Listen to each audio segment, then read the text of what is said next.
News 18 के digital platform पे आप सबका खैर मकदम है, स्वागत है। समीर भट्ट हूँ मैं और हम आपके सामने करेंगे जो बड़ी खबरें पिछले 24 घंटे में जम्मू कश्मीर या पूरे विश्व भर में हुई हैं, उनका हम आपके सामने उनको पेश करेंगे। और जो आज की बड़ी घटनाएं होने वाली हैं जम्मू कश्मीर में, उनको भी आज आपके सामने पेश करते हैं।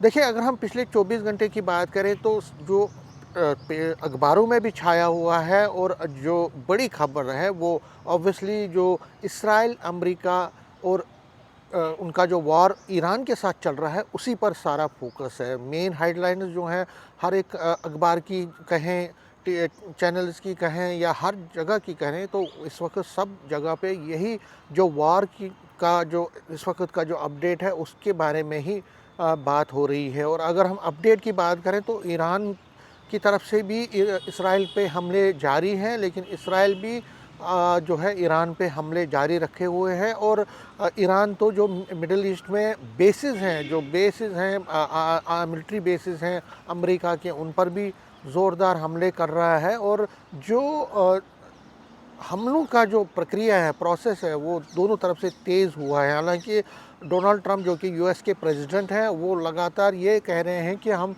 अब ईरान के साथ डील कर सकते हैं, करना चाहते हैं, लेकिन ईरान को कई शर्तें मंजूर करनी पड़े। जो उनकी शर्तें हैं उनको मंजूर करना पड़ेगी। हालांकि उन्होंने अब डेडलाइन भी उसकी बढ़ा दी है, लेकिन उससे कोई भी फ़र्क नहीं पड़ रहा है। ईरान जो है लगातार हमले जारी रखे हुए हैं, लेकिन यूएस और इसराइल की जो जॉइंट मिलिट्री है वो भी ईरान पे ताबड़तोड़ हमले जारी रखे हुए। उसका इम्पैक्ट भी बहुत है। जो भारतवर्ष में इसका इम्पैक्ट देखा जा रहा है। और एलपीजी कमर्शियल गैसेस की जो कमी है कई शहरों में दिख रही है, जम्मू कश्मीर में भी। हालांकि सरकार ये दावा कर रही है कि अभी कोई ख़तरा नहीं है, अभी कोई कंसर्न नहीं है, लेकिन जिस तरह के हालात बन रहे हैं उससे लगता है कि आगे चल के जम्मू कश्मीर में भी एलपीजी और फ्यूल जो आइटम्स हैं उनकी कमी हो सकती है। तो जो ईरान और इसराइल के बीच जो लड़ाई है वो अब धीरे धीरे तेज़ी पकड़ रही है और उसका इम्पैक्ट पूरे ग्लोबली देखा जा सकता है। लेकिन अब आगे चलकर क्या होगा, क्या कोई डील हो सकती है, ट्रंप क्या झुक जाएंगे, या ईरानी सरकार जो है, ईरानी गवर्नमेंट जो है या ईरानी मिलिट्री है वो अब थोड़ा नरम आगे बढ़ेगी, ये तो आने वाला वक्त ही बताएगा। लेकिन आज जो बड़ी खबर जो पिछले 24 घंटे में हुई वो यही है कि ईरान और इसराइल के बीच जो युद्ध है वो चरम सीमा पे अभी। जम्मू कश्मीर की अगर हम बात करें तो पिछले 24 घंटे में यहाँ पे भी कई घटनाएं हुई हैं जिनको पेपरों में भी सुर्खियाँ मिली है जिनकी। उनमें से सबसे बड़ी जो सुर्खी बनी है वो है कि जो सचिन खजूरिया है, जो कि खोर एरिया से थे, और ये जो सचिन खजूरिया है बहुत यंग एज में ही इस दुनिया से चले गए।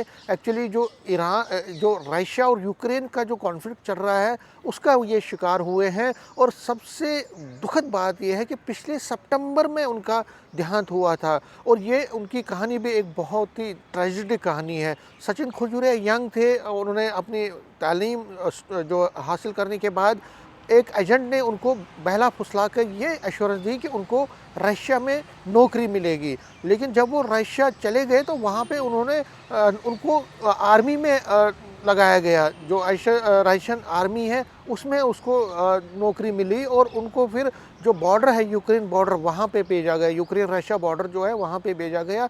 और पिछले सितंबर में उनका वहाँ पे यूक्रेन की जो फायरिंग से उनका देहांत हुआ, उनका मार्टरडम हुआ। लेकिन घर वालों को अभी तक उसका पता नहीं था, बहुत महीनों तक उसका पता नहीं चला। लेकिन उसके बाद जब उसकी कोई खबर अतर नहीं हुई तो उसके बाद घर वालों ने, जो कि खोर एरिया में है अखनूर में, उन्होंने फिर एम्बेसी से संपर्क किया और डिप्लोमेटिक एफर्ट्स के बाद उनकी जो पार्थिव शरीर है अब रिसेंटली इंडिया पहुंचाया गया। और कल उनका दाह संस्कार जो है, अंतिम संस्कार है, उनके घर में किया गया।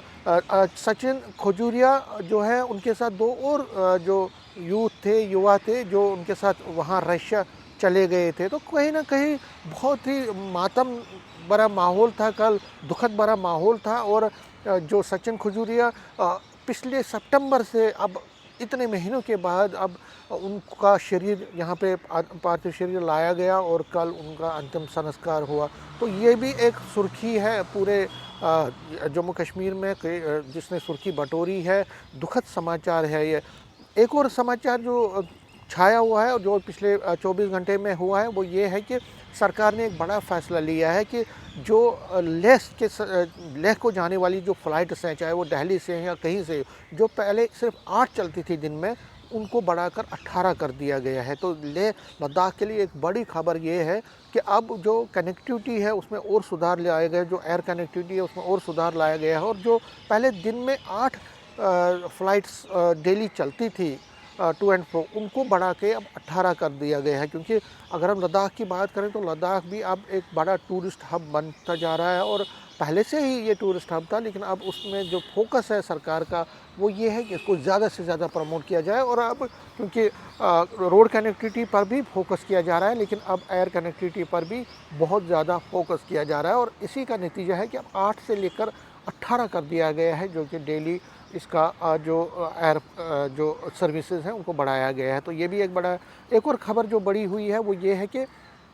आउटरीच प्रोग्राम चल रहा है जो कश्मीरी माइग्रेंट्स के लिए, जो कश्मीरी पंडित हैं जम्मू में जो रहते हैं या दिल्ली, उधमपुर या बाकी जगहों पर रहते हैं, उनके लिए एक आउटरीच प्रोग्राम रिलीफ डिपार्टमेंट की तरफ से इस वक्त चल रहा है। 1 अप्रैल से चल रहा है और उसमें जितने भी कश्मीरी पंडित जिन्होंने एप्लीकेशंस दी हैं, कंप्लेंट्स रजिस्टर की हैं, इलीगल एनक्रोचमेंट जिनकी ज़मीनों की हुई है, मंदिरों की हुई है या उनकी प्रॉपर्टीज़ की है कश्मीर में, उसके ख़िलाफ़ जो उन्होंने कंप्लेंट की है उस पर अब कश्मीर से ही जो उच्च अधिकारी हैं वो जम्मू में कैंप किए हुए हैं, स्टे किए हुए हैं रिलीफ डिपार्टमेंट में, वो वहाँ पे सुनवाई कर रहे हैं और ऑन स्पॉट उसकी इंस्ट्रक्शंस भी दी जा रही है। जितने भी इलीगल एनक्रोचमेंट्स हैं, जितने भी वहाँ पे जो बाकी कंप्लेंट्स हैं उनकी ऑन स्पॉट। और ये पहली बार 35-36 सालों में हुआ है कि ऑन स्पॉट कश्मीर से जो डिप्टी कमिश्नर्स हों, एडिशनल डिप्टी कमिश्नर्स हों, वो खुद आ रहे हैं ऑन स्पॉट उसकी एक तरह से इंस्ट्रक्शंस दे रहे हैं। तो ये भी एक बड़ी खबर जो हुई है पिछले 24 घंटे में। जो एक और ख़बर जो मेन चली है, जो सांबा एरिया में वहाँ पे सर्च ऑपरेशन चलाए जा रहे हैं और इसके साथ साथ कई और क्षेत्रों में भी सर्च ऑपरेशन चलाया गया है पिछले 24 घंटे में। क्योंकि जो पाकिस्तान है वो सुधरने का नाम नहीं ले रहा है और लगातार उसकी कोशिश है कि आतंकवाद को यहाँ बढ़ाया जाए। ड्रोन की मूवमेंट भी कुछ दिन पहले देखी गई थी और अब क्योंकि आगे समर है तो उसके सिलसिले में ऑपरेशन जो हैं, सर्च ऑपरेशन वो लगातार चल रहे हैं। जो आज की घटना है, अगर हम उनकी बात करें तो उन घटनाओं में जो आज होने वाला है उसमें चीफ मिनिस्टर उमर अब्दुल्ला भी आज एक बड़ी जो है फंक्शन को अटेंड करेंगे जम्मू में। उसमें वो डिस्ट्रीब्यूट करेंगे जो एक तरह से हम जो कह सकते हैं जॉब अपॉइंटमेंट लेटर्स कई लोगों को जो जम्मू कश्मीर रिहैबिलिटेशन स्कीम है उसके तहत देंगे। वो भी है बीजेपी का 46वां स्थापना दिवस है, फाउंडेशन डे है, उस पर आज हमारी नज़र रहेंगी। और भी कई खबरें हैं जिस पर आज हमारी नज़र रहेंगी। न्यूज़ 18 के लिए मैं समीर भट्ट।